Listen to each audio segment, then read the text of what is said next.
Bismillahirrahmanirrahim. Assalamu alaikum. I hope you all are fine and staying safe and happy. I am your history teacher, Miss Farheen, and I welcome you all to your history class. My dear students, हम इस chapter में पढ़ रहे हैं जो कि chapter number 5 है आपकी हिस्ट्री 8 बुक्स का, जिसमें हम पाकिस्तान जब आज़ाद हो गया इन 1947, उसके बाद जो मुश्किलात पेश आई पाकिस्तान को पॉलिटिकली, जोग्राफिकली, हम उन तमाम को डिस्कस कर रहे हैं. सो आज जो हम टॉपिक डिस्कस करेंगे ये बहुत इंपॉर्टेंट है और ये दो वॉर्स जो कि मुख्तलिफ अदवार में लड़ी गई इन 1965 एंड 1971, क्या क्या इनके कॉजेज थे. It was between Pakistan and India. क्या कॉजेज थे, क्या इसके आफ्टर इफेक्ट्स हुए. So we will be discussing all that. So today student learning outcome is to describe the causes and events of Pak India wars and also discuss the events that led to the separation of East Pakistan. So my dear students, overview of Pak India wars, एक अगर हम overviews का लेते चलें तो ये जो जंगें हैं ये 1965 और 1971 में लड़ी गई. प्राइमरी कॉज इसका क्या था, यही था कि कश्मीर का इशू जो है इट्स लॉन्ग स्टैंडिंग इशू. 1947 से ये इशू जो है ये चलता आ रहा था और कुछ अदर कॉज, कुछ दूसरे जो है वो भी कॉजेज थे, जैसे कि रीजनल डिस्प्यूट्स थे और कुछ पॉलिटिकल इश्यूज भी थे. So talking about 1965 war and its causes, तो कश्मीर का इशू जो था वो एक बहुत मेजर कॉन्फ्लिक्ट ऐसा था जिसकी वजह से ये लड़ाई जो है वो हुई. उसके अलावा रन ऑफ कच्छ के मकाम पर भी एक डिस्प्यूटेड एरिया था विच इज इन सिंध, और वो भी एक डिस्प्यूटेड एरिया था. कश्मीर भी एक डिस्प्यूटेड एरिया था. इन दोनों को लेके दोनों ममालिक में काफी ज्यादा पॉलिटिकल अनरेस्ट जो है वो पाया जा रहा था. And besides that India's defeat in run of Kutch escalated the tensions. और जब रन ऑफ कच्छ के मकाम पर इंडिया को जो है पाकिस्तान ने इंडिया के दांत खट्टे किए तो उसके बाद से जो है इंडिया काफी जो है वो गुस्से का शिकार था. So their plan was to capture Lahore and advance further into Pakistan. So key events of 1965 war, India ने एक सरप्राइज अटैक किया लाहौर पे, लाहौर की सरहद से 6 सितंबर को 1965 में. इसी वजह से आज भी 6 सितंबर का दिन जो है वो मनाया जाता है. And Pakistani forces they destroyed the BRB canal bridge. Lahore से आगे जहां पाकिस्तान और इंडिया का बॉर्डर है वहां BRB कैनाल पर एक ब्रिज बना हुआ है जिसको पाकिस्तान ने डिस्ट्रॉय कर दिया और इंडियन एडवांस जो है उसको वहां रोक दिया.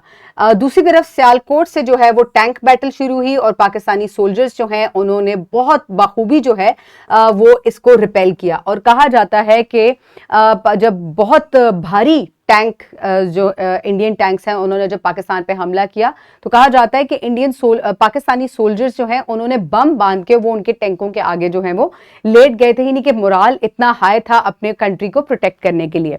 And other than that Pakistani air force bomb the Indian bases in Pathankot, Bhilwara and Adampur.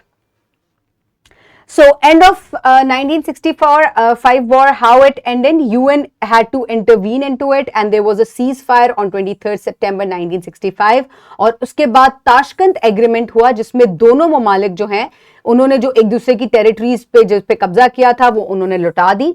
और what was the outcome of this war, वो ये था कि अयूब खान जो कि डिक्टेटर थे पाकिस्तान के, उस वक्त प्रेसिडेंट थे, ही वाज अ जनरल, उनकी गवर्नमेंट जो है वो काफी वीक हो गई and he had to resign. उसके बाद आ जाती है 1971. 1965 के बाद 1971 में दोबारा से पाकिस्तान और इंडिया के दरमियान जो है वो वॉर हुई और ये वॉर जो है ये east Pakistan which resulted into Bangladesh उसके वजह से हुई थी. सबसे बड़ी वजह ये थी कि दोनों जो ये एरियाज थे पाकिस्तान के, वेस्ट पाकिस्तान और ईस्ट पाकिस्तान, वेस्ट पाकिस्तान आज भी हमारा पाकिस्तान है और जो ईस्ट पाकिस्तान है इट टर्न इनटू बांग्लादेश. सो दोनों के दरमियान एक लैंग्वेज डिस्प्यूट भी था. वो बंगाली लैंग्वेज जो है उसको नेशनल लैंग्वेज बनाना चाहते थे लेकिन नेशनल लैंग्वेज जो है वो उर्दू थी और उसके अलावा वो चाहते थे कि उनको प्रोविंशियल ऑटोनॉमी दी जाए जहां वो ईस्ट पाकिस्तान में, जहां वो उसको जो है वो खुद से बेहतर तरीके से अपने रीजन को जो है उसके लिए फैसले ले सकें. और दूसरी एक और बात ये थी कि अवामी लीग जो कि बांग्लादेश में या ईस्ट पाकिस्तान की एक पार्टी थी which was led by Sheikh Mujibur Rahman, उसको काफी ज्यादा जो है ईस्ट पाकिस्तान से सपोर्ट मिली. So events which led to 1971 war, India ने मुक्ति बाहिनी के जरिए जो है ईस्ट पाकिस्तान में बहुत से जो है वो मसाइल खड़े किए और वहां बहुत से हमले किए और India full scale attack on 3 दिसंबर 1971. 1971 में इंडिया ने एक फुल स्केल अटैक किया ईस्ट पाकिस्तान में. पाकिस्तान के although they had limited resources but still Pakistan armed forces resisted the attack but ultimately on 16 December 1971 Pakistani forces had to surrender in in East Pakistan. So क्या consequences हुए इस war के? East Pakistan जो है it got its independence and resulted into Bangladesh. इसकी वजह से एक मेजर पॉलिटिकल शिफ्ट हुआ साउथ एशिया में, और साउथ एशिया के मैप पे, दुनिया के मैप पे एक नया मुल्क जो है वो उभरा, which was Bangladesh. And Pakistan loss had a long lasting implications on regional politics. So इसकी वजह से काफ़ी ज़्यादा जो है वो पाकिस्तान को इंटरनल लॉस भी हुआ, पाकिस्तान का मिलिट्री लॉस भी हुआ, और पॉलिटिकली भी जो है पाकिस्तान को काफ़ी सेटबैक हुआ. सो माय डियर स्टूडेंट्स, बहुत सारे ऐसे मसाइल हैं जिनकी वजह से इंडिया जो है वो हमारा तारीखी राइवल रहा है, और ये पार्टीशन से बात शुरू होती है जब कश्मीर का इशू स्टार्ट हुआ था, which is still present here. और उसके बाद फर्दर और भी बहुत से इश्यूज ऐसे हुए जिनकी वजह से ये दो वॉर्स जो हैं वो लड़नी पड़ी. So my dear students, for your homework you will write an essay, the impacts of 1971 war on the geopolitics of South Asia, and you will also create a timeline of the events from the war. Further, you will complete this worksheet in the class. You can download it from the description box below this video, or you can get it at print form by your teacher. You can pause the video right now and you can finish it.